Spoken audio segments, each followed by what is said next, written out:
百年老店龟甲湾如何成为世界酱油之王？聊聊龟甲湾发展史。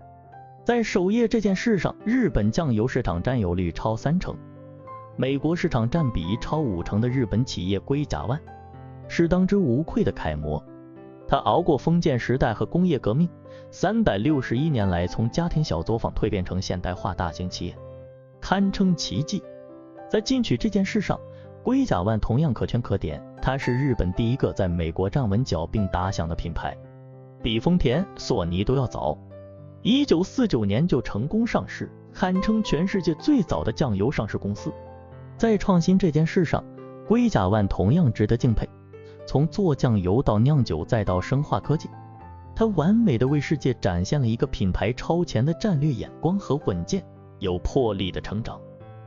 发展。13世纪酱油制作技术从中国传入日本，但直到16世纪日本才开始生产。1615年6月，明朝的万历43年，第一次在政治和经济上统一了日本的丰臣秀吉政权被德川家康葬于熊熊大火之中，日本都城从大阪变为东京。为了斩草除根，德川家康要对丰臣氏的追随者赶尽杀绝。一位叫真木茂的女子，在她丈夫自杀之后，带着小儿子兵三郎扮成农家模样，开始了15年的逃亡生活。大旱饿不死手艺人，逃亡期间他改姓为茂武，并通过学习改良，创造了一套酱油酿造技术。就这样，龟甲湾开始了300多年的家族手艺传承。1630年，母子2人终于在江户现今的东京北边30英里外的小农村野田定居下来。野田是日本为数不多的大豆和小麦高产区之一，有丰富的原料储备。这里到繁茂兴盛的江户，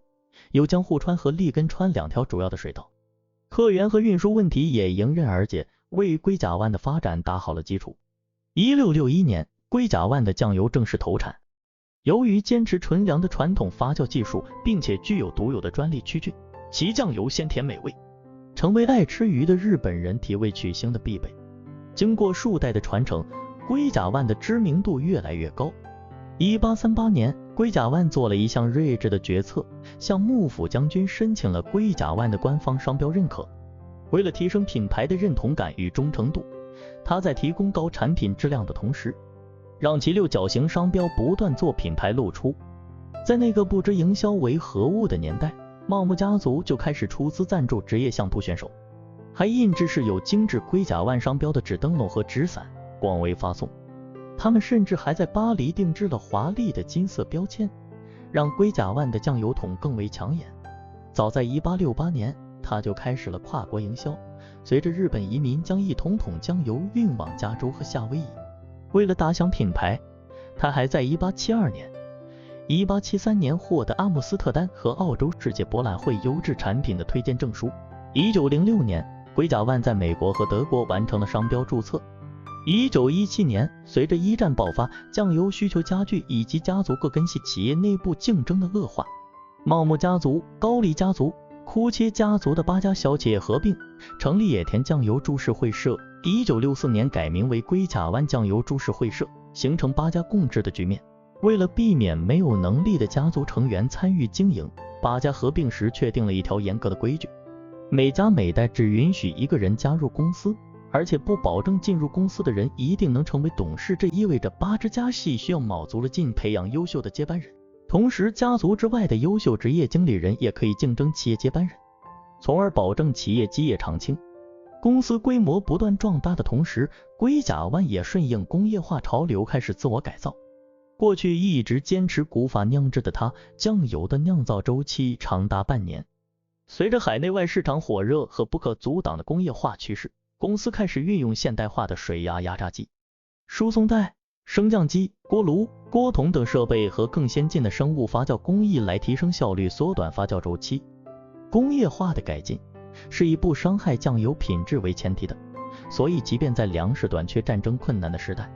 龟甲湾也坚持纯粮酿造。龟甲湾坚信做正确的事情，只有坚持、信念、努力，路才能越走越宽。1939年，龟甲湾建成了御用仓，每年生产50升酱油，供应日本皇室，其在日本的地位更加牢不可破。2. 进取。日本俗语何时始于酱油，忠于酱油，坚持品质的龟甲湾正是顶级饕客的首选。他们甚至吃喝皮蛋也要淋上龟甲湾酱油。龟甲湾并非日本前100大公司，但却是国际化推广做得最好的公司。他把酱油卖到了根本不吃酱油的100多个国家，被日本商界视为奇迹。其以酱油为跳板，更进一步拓展市场的行为，更令很多日本公司自叹不如。由于本土市场有限，龟甲湾在19世纪就走出了国门。二战时期经历了一段低潮之后，看到二战滞留日本的外国人喜欢上了日本酱油烹饪的料理。20世纪50年代，在茂木有三郎的带领下，公司信心满满地冲回了海外市场。日本商界有一种流行的说法，1956年美国人认识了给日本皇室供应酱油的龟甲湾，第二年他们看见了第一款日本丰田车皇冠，此后他们才又看见了索尼电器，而且跟丰田、索尼提供美国研发产品的平替思路不同，龟甲湾是把本土的产品卖给美国人，难度要大得多。1956年，为了快速打开局面，在美国哥伦比亚读完 MBA 学位的茂木有三郎带领龟甲湾高举高打，买下了美国总统大选开票统计的热门时段，播出电视广告。广告一出，美国最大连锁超市赛弗威 Safeway 就找上了门，美国的市场随之打开。1965年，公司开始研究在美国设厂的可能性。1972年，丰田汽车和索尼电器还在考虑是否在海外设厂时，龟甲湾的美国威斯康星州工厂已经破土动工，并在次年投产。跟此前卖给各地的日本食客思路不同，这一次龟甲湾要把酱油卖给外国人，他们自信满满，国外没有酱油，那龟甲湾就没有对手。可问题是，怎么建立外国人对酱油的需求，并培养酱油的消费习惯呢？通过对美国人食谱的分析，他们找到美国最日常的食材与酱油最完美的搭配，然后量身定做了专属酱油和烹饪方法。公司让员工住进美国的各个社区，通过学习英语的机会，测试和推广酱油食谱。此后他们还将酱油烹饪的西餐搬进超市，让客人免费品尝。通过报纸杂志宣传酱油的好处，通过举办烹饪比赛、餐厅培训、社区准妈妈培训来培养消费习惯。他们甚至配置了酱油巡回车，挨家挨户的示范酱油的使用方法，从而让酱油无孔不入地进入美国人的餐桌。70年代初期，龟甲湾在德国设立了6家日本铁板烧连锁牛排屋，让外国用户体验用照酱、寿喜烧卤汁、甜不辣混料、热炒酱、照烧烤肉酱和甜酸酱等佐料与食材的完美碰撞。此后，龟甲湾的牛排屋在欧洲遍地开花，通过口味驯化逐渐拿下了欧洲市场。有能力将酱油带给欧美人的龟甲湾，同样将葡萄酒带进了消费量几乎为零的日本市场，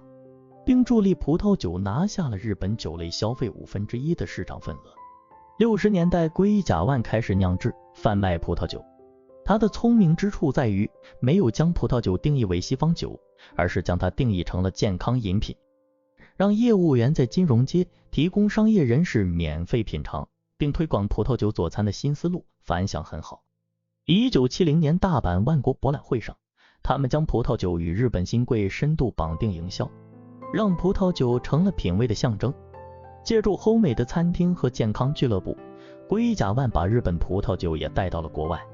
如今，龟甲湾有 70% 的营收来自海外市场，且酱油的销量仅占1半不到。半个世纪以来，其产品在北美和欧洲的销售量一直保持稳定增长。3. 时代挑战。但身为一个强调传统工艺、时代传承的家族企业，龟甲湾很难跟锐意创新沾边，可它偏偏做到了。二战之后，由于粮食短缺，驻军向龟甲湾施压，要求其生产化学合成酱油。面对巨大的政治压力，他研发出充分利用大豆的生产方法，并说服了驻军。为了推广纯酿造酱油的理念，龟甲湾还将技术和专利都免费公开了。这种自掘坟墓的做法，并没有葬送龟甲湾的护城河。正如其 CEO 库切公章所言，所谓传统，不过是创新的不断累积。龟甲湾没有把酱油酿造当作传统手艺，而是当做了人类历史上最古老的生物科技。大豆、小麦和盐混合发酵酿造酱油的过程，就是一个蛋白质转化成氨基酸的过程。其摇身一变，成为了具有悠久历史的生物科技公司，并将2/3的研发经费全都投在生物科技上。目前，龟甲烷拥有国内和全球专利超过500项，酱油中含有300多种芳香成分，在技术加持下，能让酱油的甜、酸、咸、苦、鲜达到微妙的平衡。加热时还会散发出标志性的引起食欲的芳香，所以古法酿造已经不再是龟甲烷的金刚钻。自1977年申请第一项生物科技专利以来，龟甲烷向前景更广阔的生物科技不断进发，其整个产品线也已涵盖了工业、药剂和医学诊断用的霉菌和微生物等领域的250多种产品。龟甲烷在扩展品类时并不是什么活就做什么，而是巧妙地利用自己现有的优势做拓展，在酱油酿制的各个环节精耕细作。比如曾经涉及葡萄酒酿造，就是源于对发酵技术的了解。但因为做酱油对豆子颇有研究，就从豆乳做起，再一步步扩展到各种饮料。他还因为与植物打交道，成为了公认的杂交植物和基因工程研发的先锋。龟甲烷正利用基因结合、细胞融合等科学技术，制造出新产品，使他们的核心产品能朝永续经营的方向迈进。没有一个成功模式可以让企业长治久安，唯有不断的创新和打破自我。不过，打遍天下无敌手的龟甲烷也有失手的时候。迈入新的世界后，它正式进军大陆市场，采取小众化的市场策略，主攻上流社会的消费群。但入华近20载，它却在中国市场栽了跟头，被海天、美味鲜、李锦记等挤在逼仄的角落。进入中国市场较晚的龟甲烷，由于产量和工艺瓶颈，销量一直起不来，价格也一直偏高。国内众多企业在高中低端赛道的金字塔产品布局，让龟甲烷在中国的生存空间异常逼仄。他想要在中国分一杯羹，绝非易事。同样在国际市场上叱咤风云的蚝油一哥李锦记，曾经依靠推出低价蚝油和各类拌饭酱，一年的海内外营收达到100亿美金级别。但坚持高端定位的龟甲烷，如今年营收仅为约20亿美金。它的高端化坚守到底是否正确，也许只能留给后人评说了。但毋庸置疑的是，作为一家360多年的企业，历经沧桑的龟甲烷的确值得学习。